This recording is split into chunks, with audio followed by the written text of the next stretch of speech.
Okay, we'll go ahead and call the meeting to order. Today is June the 8th. This is our regular session for our monthly board meeting, and we'd like to welcome everyone that's here tonight. We'll go ahead, as always, and get started with a pledge and a prayer. And this afternoon, we'll ask Commissioner Walker if he will lead us in the prayer, and Commissioner Ellis to lead us in the pledge. So I'll stand, please. Dear Heavenly Father, we thank you for this day and all your many blessings. Dear Lord, we just thank you for the opportunity to serve the people of McDowell County. And I just pray, dear Lord, you give us wisdom. Dear Lord, you guide us and lead us that we make the decisions that be best for the people we represent, dear Lord, and be right in your eyes. And I just pray, dear Lord, that you bless our nation, bless our communities, dear Lord, bless our president, our House and Senate members, dear Lord. I just pray you give them wisdom and guidance.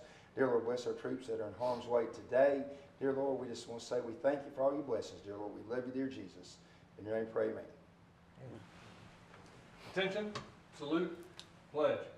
I pledge allegiance to the flag of the United States of America and to the republic for which it stands, one nation, under God, indivisible, with liberty and justice for all.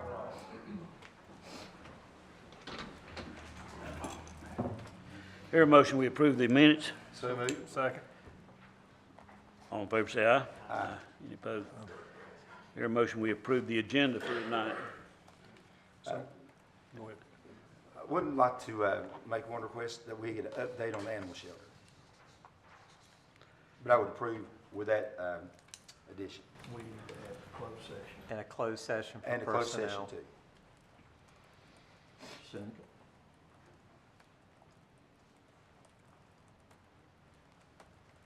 Okay, we have a motion second.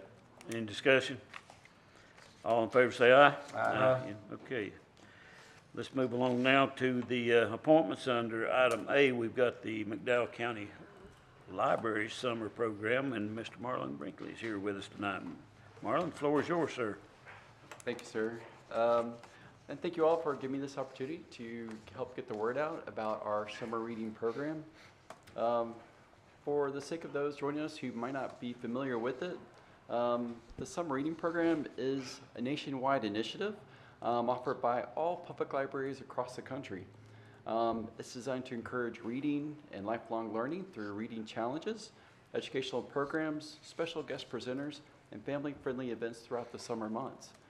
In fact, just a few hours ago, at noon today, we officially kicked off this year's summer reading program.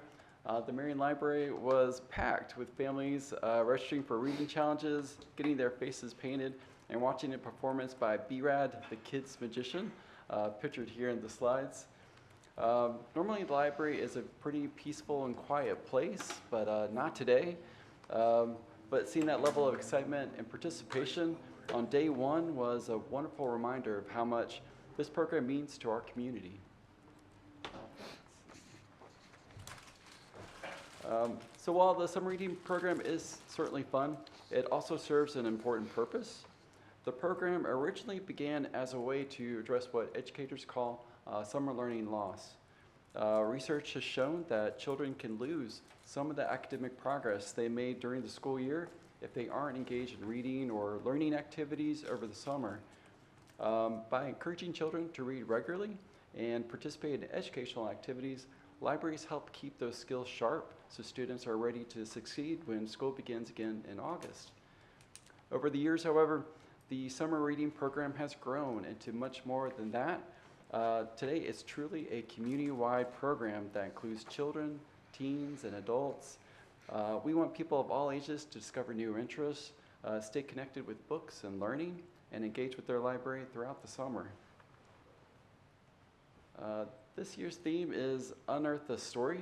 We're using that theme to explore history, nature, dinosaurs, archaeology, and even family history through a variety of programs and activities.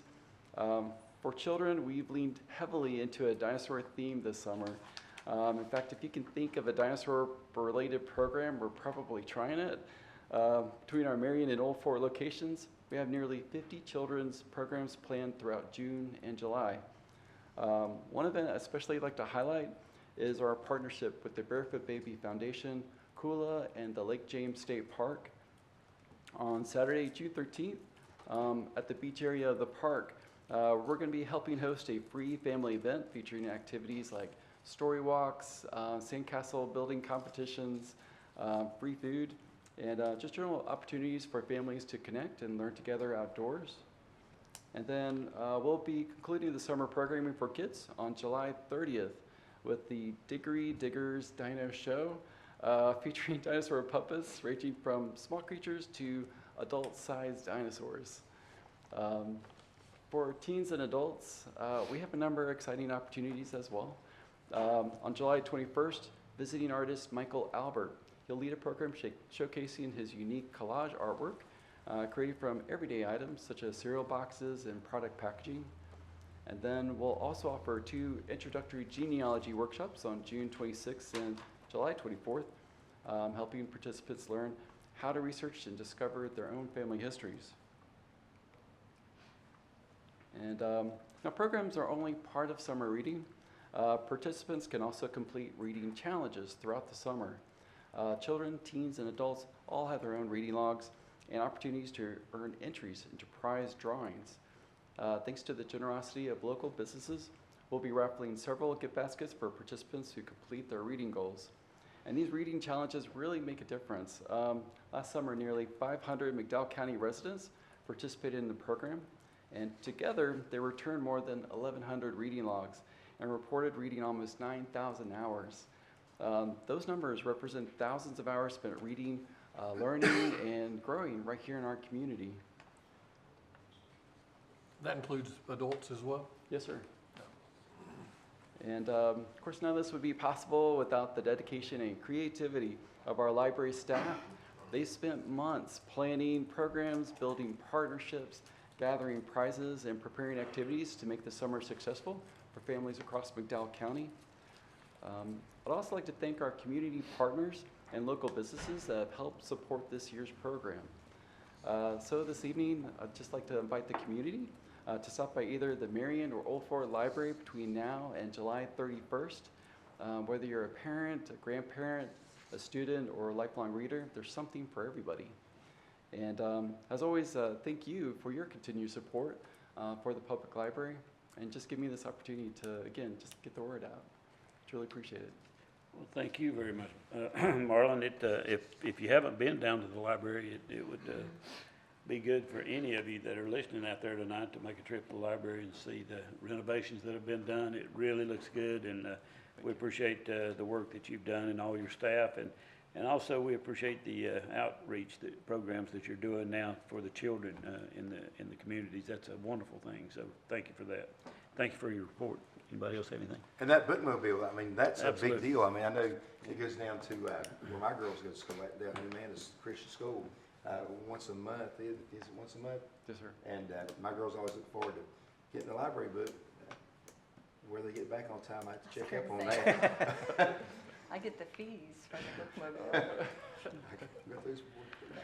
Hey, I just want to thank you. We did have a wonderful time when we were down there with you a couple weeks ago. And also almost 9,000 hours of reading. That's like 9,000 hours of people not in front of a screen scrolling. Yeah. So that's an accomplishment. So that's awesome. Okay. Thank you very much. Thank you all. All right, we'll move along now to old business, and item A under old business. First thing, we'll put the animal shelter update date as item B under old business. So we'll start out with the water system project, Mr. Wooten. Thank you. I'll focus, there's lots of updates of ongoing projects, but of interest and discussion lately, there's been ongoing discussion with the city of Marion regarding our current purchase agreement for right now what covers what we call our NEVO system. And just a quick reminder on that agreement has been in place in some form or fashion going back to 2005.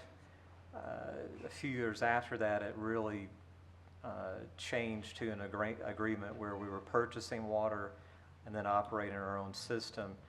And it's been more or less the same since around 2007, 8, or 9 in there.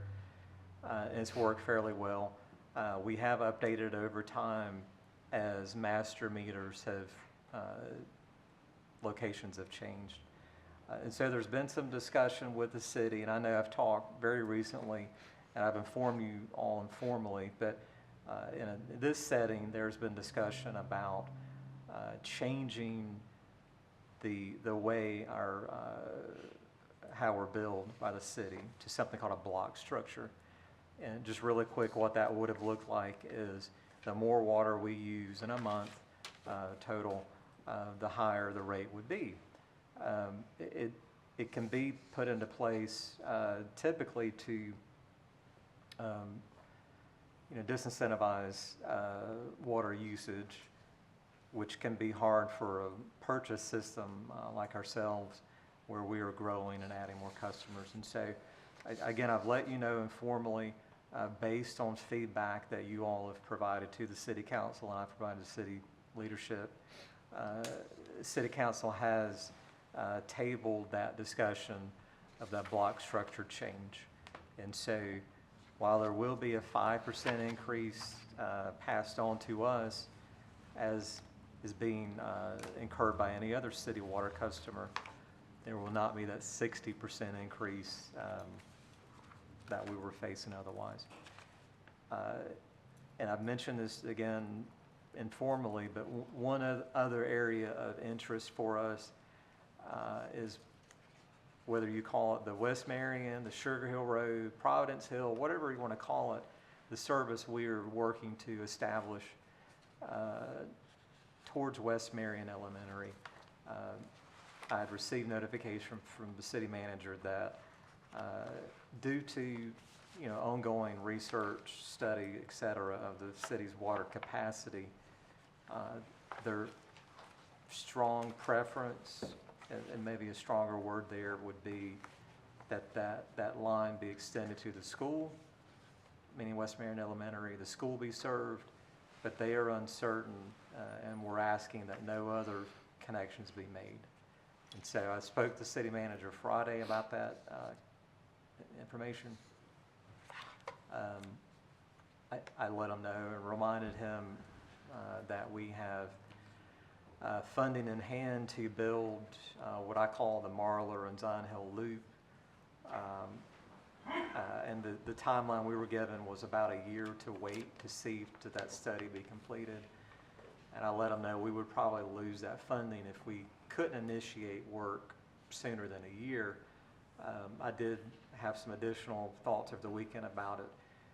One of the funding sources for this project is the Appalachian Regional Commission. That was one of the first ones actually for this project. That was specifically to serve businesses with public water. And so if we can't serve those businesses along that stretch, we probably have to pay that grant back too. So, but I definitely got the commitment from the manager that there will be very soon conversations about. So we're good in Nebo for right now, which is good. But looking to the southwest of the city, we need to have more conversations and express our concern, which I've already done, but you as a board, that we understand supply issues and all the things, but we need to build out that system and talk about what that impact would be. I think, and I gave them a bunch of numbers Friday afternoon, it's going to be relatively minimal, 20,000 gallons per day probably in the first 3 or 4 years, which is a metaphorical drop in the bucket. So lots more to happen this month as far as meetings and conversations, but I'll give them more data too. So hopefully council looks at it and says, oh, okay, we're okay. We'll just move on at this point. So that's the goal. I won't go over When anything does else. the That's a question. contract that we are in with the city expire? The end of 27. December 27? Yes, sir. Have we explored what it would cost us to extend the lines from Old Fort into the Greenlee area? Not through engineering, not at this point. So I don't have a dollar amount. There's been some preliminary evaluation of the feasibility of it, but not dollar amounts. Something I'm working on. I have spoken with NCDQ, which funds us on quite a bit of projects, of course. on flexibility with some of the funding we have received for projects like you just mentioned. And when should the capacity study be complete? The one the city is doing, they said about a year.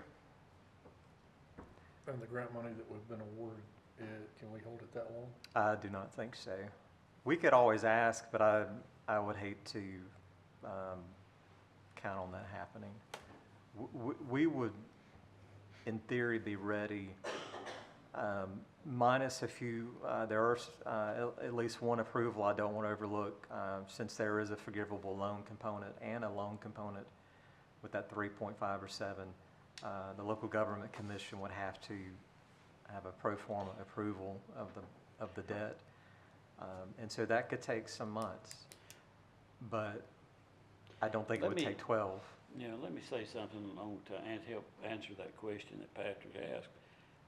We are not using a third of the water that. Per contract. Per contract right now. So, there should be no problem with us proceeding with our plans based on the amount of water that we're using.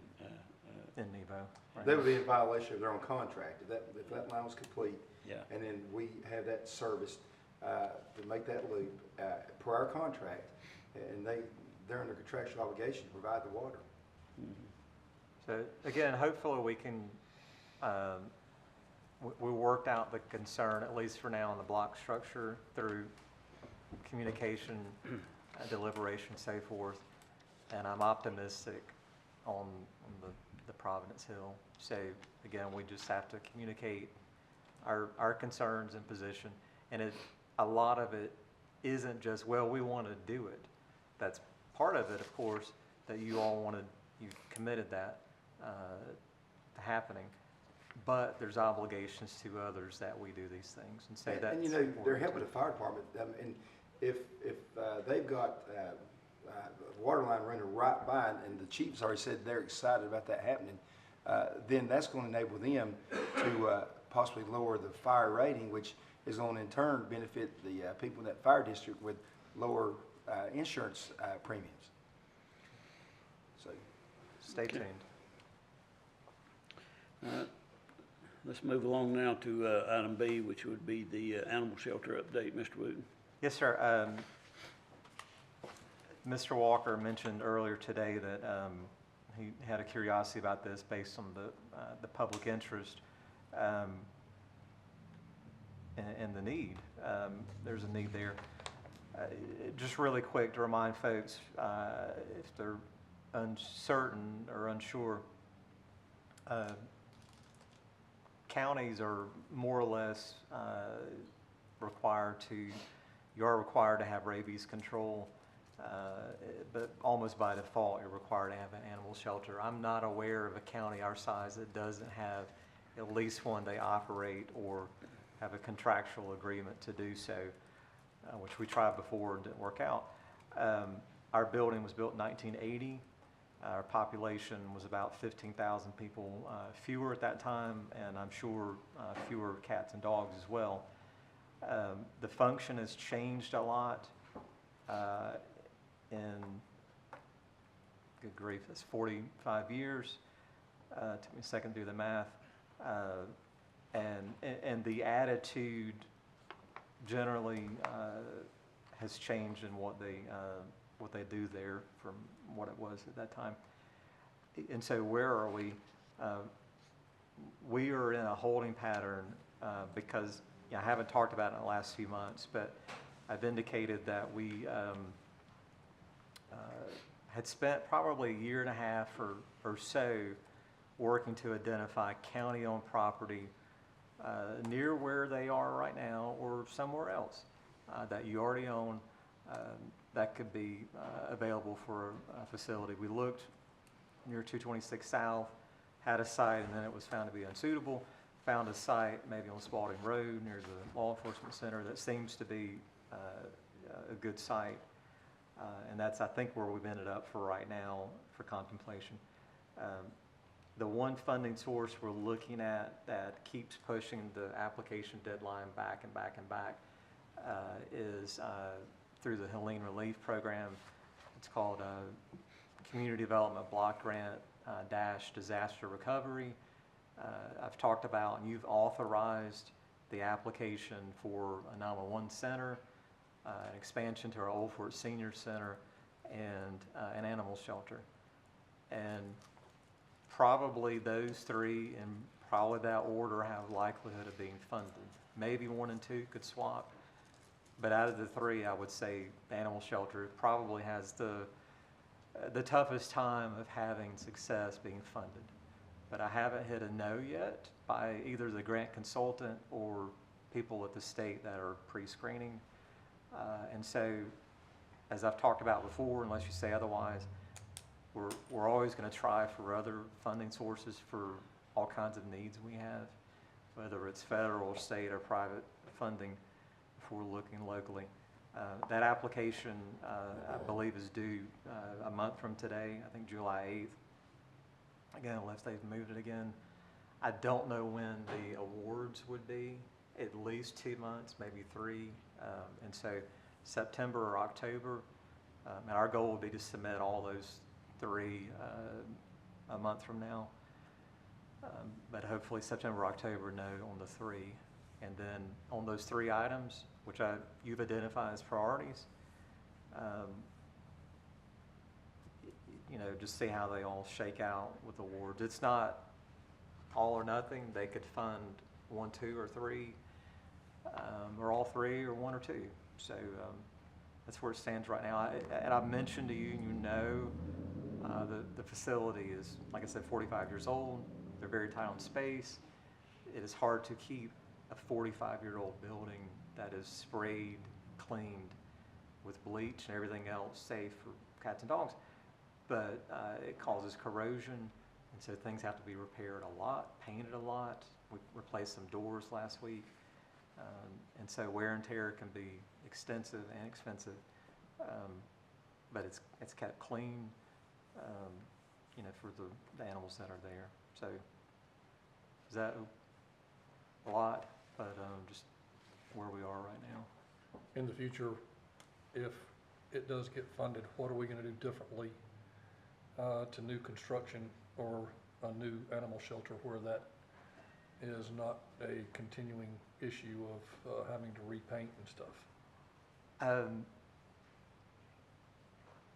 I think standards have changed for the materials where there's less like painted block, and they're more resistant. There's probably going to be some things that are, you would have corrosion resistant, fencing that we necessarily don't have right now, and doors that are older that are replaced. As we don't want to put a lot of money into it, but we're trying to do essentially the barest minimum to keep in compliance. And again, for people uncertain who we're talking about, the North Carolina Department of Agriculture, they inspect that facility, and they're pretty serious. They mean business. They can shut it down, can't They can. They have that ability, and they have done that in other counties, especially where they're not responsive to inspections.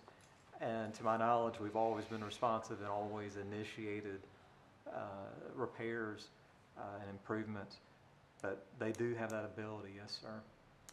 And that would create additional challenges for us if that were ever to happen. Okay. Any other additions or corrections to that?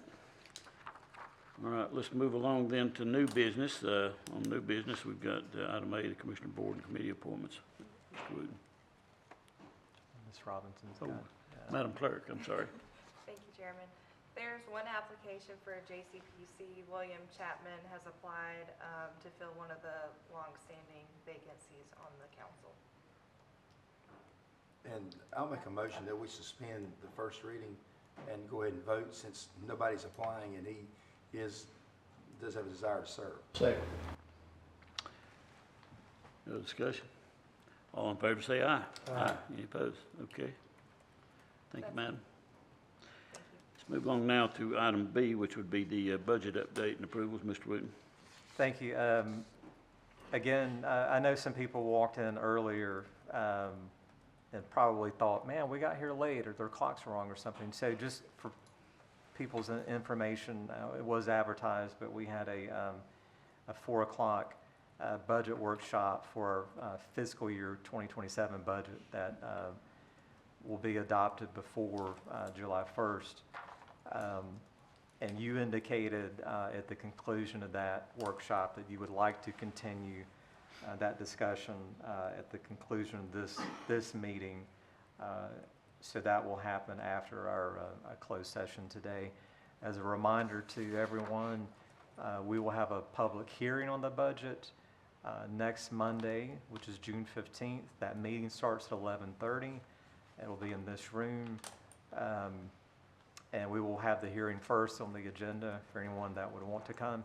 If anyone from the public or I don't know what otherwise would be, but has written comments about the budget, they can send those to the clerk, and those will be provided to the commissioners as well. And again, the budget must be adopted no later than June 30th. So that's the year coming. For the current year, we do have some project ordinances and amendments, as well as budget amendments, GF 68 through 80, and then DS1, SP 5, and Enterprise 5. And these are items that Ms. Bell and I have reviewed that are necessary for amending the current year budget. Move that we approve the budget item. Second. Discussion. All in favor say aye. Aye. Any opposed? Okay. Thank you, Mr. Wooten. Move along now to item C, which would be administrative items for review and approval. Mr. Wooten. Yes, sir. We have EMS transport write-offs. We have some leak write-offs. There's 4 from our water system. And then Mr. Hollifield has sent a transit system safety plan annual update. The document is about 300 pages, so we didn't put the entirety in your packet, but there's an executive summary in there. Move that we approve the administrative item. Second. Discussion. All in favor say aye. Aye. Any opposed? Okay. Property tax releases and refunds and discoveries, Mr. Wooten. Yes, these are typical. You have some releases over $100 in total, motor vehicle refunds, and then a small amount of discoveries. Mr. Chairman, make a motion to approve the property tax releases, refunds, and discoveries as presented. Motion second. Do we have any discussion? All in favor say aye. Aye. Any Aye. opposed? Okay, let's move on now to citizen comment. Do we have anyone signed up for citizen? No, okay. All right, Commissioner staff reports and communications. Yeah, I'd like to, Mr. Chairman, I would like to ask staff for a monthly report, could be an email, on our permitting department. If things are out of the general statute timeline, I would like to know, the 5 of us to know what those are and why it's not being, why we're not on time. As a, and I'll make that a motion for information. Okay. Second for discussion purposes.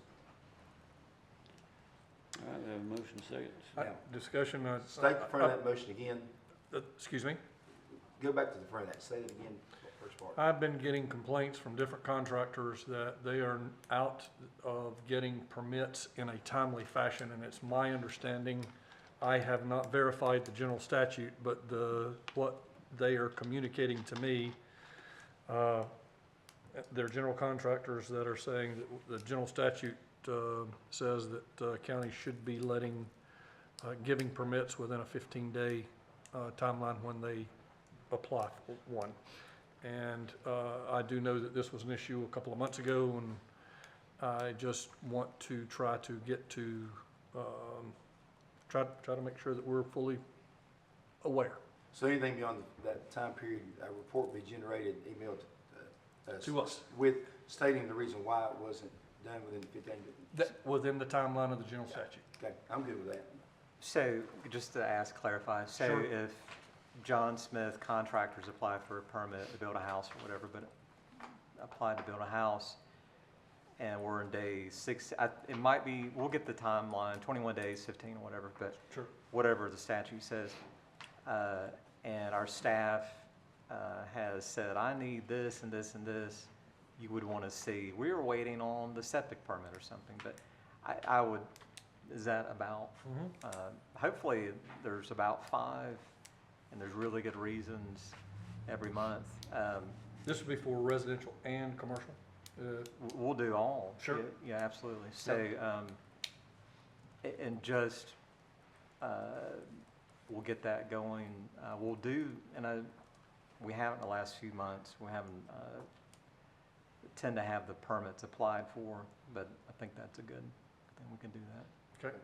Okay. Mr. Chairman, I'd like to also, for transparency reasons, I'd also. We need to vote on this motion right here first. Oh, Okay. Yeah, motion second. Any other discussion on that? sorry. All in favor say aye. Aye. Any opposed? Okay. Thank Now, go ahead. I would like to make a motion that the commissioner's stipend raise to be removed from the annual COLA increase, and to leave it so that we, the commissioners, can vote on an annual basis if they are to increase the stipend. And in this motion, I'm asking that the stipend be level for the next year at where we currently are. Second. Motion and a second. Discussion. I agree. I think if we do that, then that's just one way we can ourselves tighten up the budget. If we're looking for ways to do that, then I'd like to start with me first, so I agree. It's transparency. Okay, we have a motion and a second. All in favor say aye. Aye. Any opposed? All right, let's move along now to, Were you okay? Did you have anything else? No, Okay, I just, sorry. not right now. Thank you. let me back up. Did I have some people in the back that were wanting to speak on citizen comment that didn't sign up? Yes. You were unaware that you had to sign up, probably? No, we didn't. Okay, let them go in, let him sign up and speak. I think we owe that to them, if they've come here and sat this long. Anyone else? That's it. Can I go back, Mr. Chairman? I'm not going to be, I'm going to be out of town on the 15th for the budget review. Okay. And I'd like to go ahead and make a recommendation, a motion to put on the ballot of a 1/4% sales tax to allow the county to vote yes or no for that due to the budget constraints that we are experiencing. Second. Okay, discussion. All in favor of that, say aye. Aye. Any opposed? Okay. All right, then, any other commissioner staff reports or communications? Yes, sir. Yes, I would like to make a motion that we, can we make motions now on what to do with the budget? Or no, that has to wait till the 15th? We can't approve the budget if You can it's, do whatever you want. if you have an inclination that could help the budget, you can make a motion for that, like for what I just did with the sales tax. Well, I'd like to make a motion that we do implement the $120 fee for trash disposal. The household fee? Mhm. I second that. We have a motion second. Discussion? All in favor, say aye. Aye. All opposed? Aye. Nay. That's a 3-2 vote. That's right. All right. Anything else? Hear a motion, we go into closed session So moved. pursuant to NCGS 143-318-11A6. Second. All in favor, say aye. Aye. We are in closed session. We are out of closed session. We're back into the regular session. So for discussion on the budget, so. I think the two items that I typed out on what I call the loss of savings heading. Daughter's trying to say something.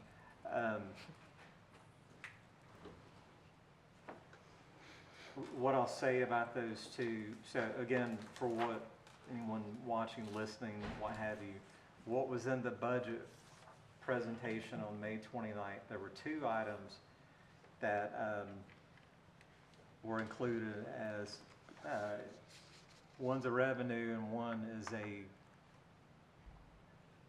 how would you put it? The discount? It's a discount. It's an expense. It's an expense. So I look at them both as revenues, but one is and one isn't technically.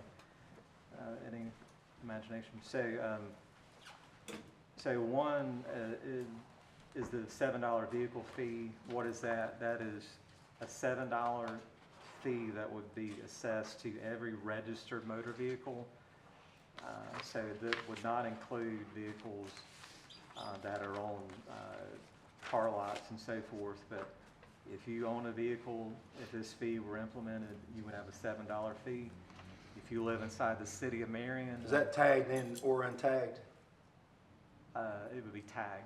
Okay. So if it was not tagged and just sitting in the backyard, it wouldn't be assessed. That mean motorhomes, campers? Yes, sir. Boats, If it's a anything. registered motor vehicle, it would be on there. Mopeds? Yes, sir. Two wheels and a motor, well, not necessarily a motor, if it's considered a motor vehicle under state statute, or even, not even a motor vehicle. I don't know that trailers would have the fee, but it's possible. The guidance is very unclear from the Department of Revenue, so it might include trailers, it may not. Well, like on a boat, a vessel and the trailer are two different titled That's right. items. So it wouldn't be on the boat, but it possibly could be on the trailer.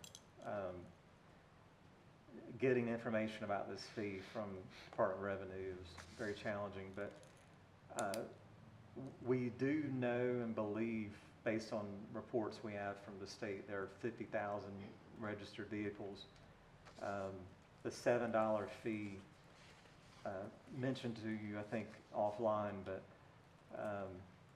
it would take a 6-month lead time to implement after adoption, if you were to adopt it. And so this dollar is roughly what that would be starting, if it was assessed starting January 1st of 2027. There would have to be a public hearing before adoption, and then a resolution of approval, and then that would be sent to NCDMV. The early, and I'll just mention the two, and then any discussion you want to have now or later, not at all, it's up to you. The early payment discount, again, in the recommendation, you can do with it as you wish. Taxpayers that pay in the month of July and August, they get a 1% discount. Used to be 2%, I think, when I was hired here 20-some years ago, and I'm sure it was higher than that in the past. We like people to pay early so we have money in the bank. However, generally, we tend to do okay, again, generally, with county funds and access, where we can have some issues out with some of our partners. Fire departments can have more of an issue on having low funds, but we tend to be okay. So the incentive to have people pay early isn't there like it used to be. And so the percentage has probably decreased in the past. I know it has, based on the need for additional again revenue for needs. Probably about 5 or 6 years ago, I spoke to Ms. Anya Frey, our tax collector, about this discount. And some counties don't do them at all. That's my question. How many counties do that? I don't think we could find really good data at the time. Haven't done another evaluation. It's not something the Association of County Commissioners tracks. So we could try to see who's doing it and not, but my recollection was that the number had dropped precipitously of the counties that are doing it. And so if you were to reduce that or eliminate it, what was in the recommendation, that's $185,000. That budget on May 29th accounted for that happening. So if you took out the vehicle fee or the early payment discount, you would have the I think the 452 includes the 100 from above. So it's 352 is what you would have to overcome in your calculation, if that makes sense. So again, that took out the a little bit of the math, but so as you're contemplating, thinking how you would like to get to however you balance the budget, whether it's with fund balance appropriation or any sort of other revenue, those are two things already factored in, and if they're eliminated as options, that's $352,000 we would have to make up for somewhere else.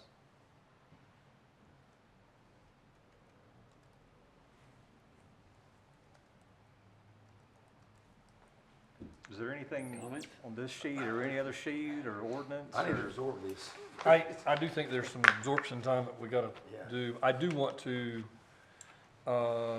say that the, money coming out of fund balance, such as the health insurance, if it happens, it happens, and we gotta pull it. Trash, the waste of what we've done in the past, if it happens, it happens, which we know it will. I want to, one commissioner say, and I'm not making a motion, I do not want to get into a reoccurring, when it comes budget time, we need you to guide us in not planning that way. I don't know about the other four, but I think I hear the other four saying we don't want reoccurring coming out of that on an annual basis. And so if it's spending money or whatever, I mean, I still think that we're gonna possibly have to look at cutting services. And some of these nonprofits, the justification in it may be little, but it could be, I think, around 70 grand. I think that we gotta, We need to take care of our own first. we gotta take care of our own.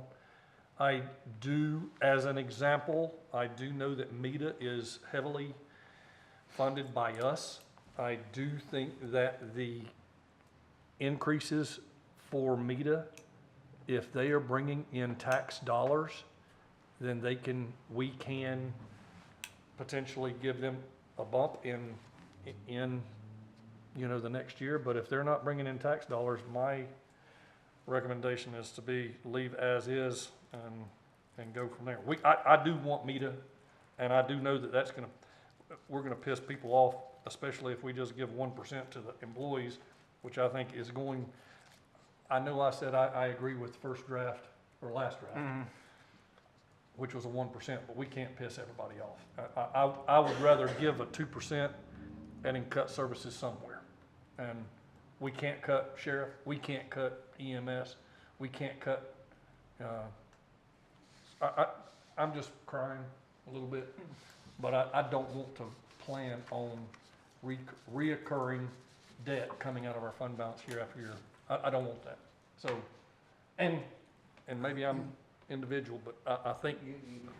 You're on the right track. You can't keep drawing it out of it. No. Without a way to put it back. I would like to get a 5-year history, 5-year history on our sales tax of the amount that we budgeted.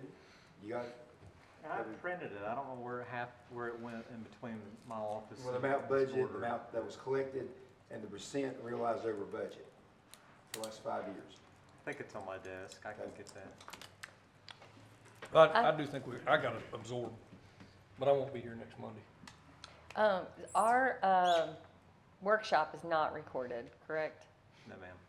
So I would like to just reiterate what I said in the workshop to give a reason why I made the motion at the end of the meeting. That way, anybody who wants to go back can understand why I came up with that. So during the workshop, I shared that 4.6 million goes to trash. We collect 2.6 million on the scales. And if we could give our employees a 3% COLA increase versus what we have right here with the 1%. And with the $120 fee, we did discuss not charging low-income families, the elderly, veterans, and it would still bring in over 2 million. Taking out low income, I don't know if it would be 2.2. I don't know those numbers because we only discussed elderly and veterans, but you know, I don't think as I said veterans in were the included, were they? I think you said you couldn't include veterans, did you? They have to be low income. So it just The has low to be, income- Low income. has to strictly be low income. So I don't know, taking those parcels out, exactly what that total would be.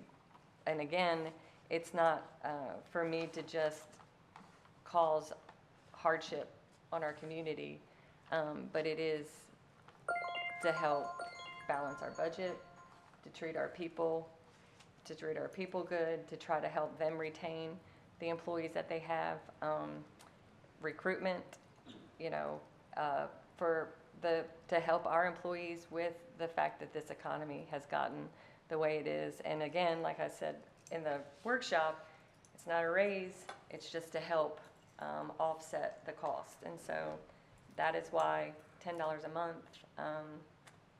I made the motion, but I just want that on the record in case anybody goes back and listens to this. They know exactly where I was coming from. And again, it doesn't even cover what we spend. It would just help put some money back in our general fund so we did not have to dip in the fund balance, which dipping in the fund balance and having no idea of how we're going to put the money back, to me, is not fiscally responsible. So that's why I made the motion. Now it's on the record. If nothing else, I'd like to make a motion to adjourn. Second. All in favor, say aye. Aye. Uh, We are adjourned.